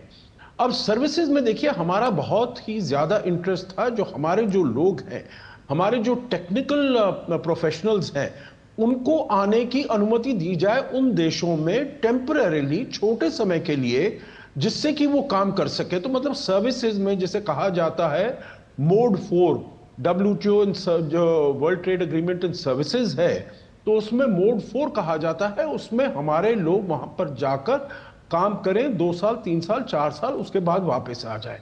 परंतु इन देशों ने ये वाला ये जो फैसिलिटी थी ये भारत को नहीं दी। एक ये बहुत बड़ा कारण था जो भारत ने 2019 में रीजनल कॉम्प्रिहेंसिव इकोनॉमिक पार्टनरशिप में भी हिस्सा लेने से मना कर दिया।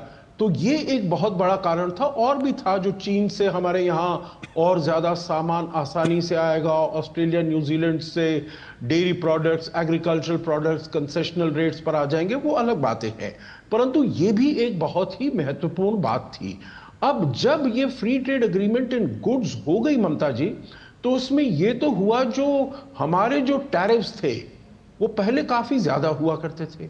हमने अब एफटीए के तहत हमने अपने टैरिफ्स को बहुत नीचे कर दिया, तो वहां का इन देशों का जो एक्सपोर्ट भारत में है वो तो बढ़ गया, परंतु इन देशों के टैरिफ्स वैसे ही कम थे।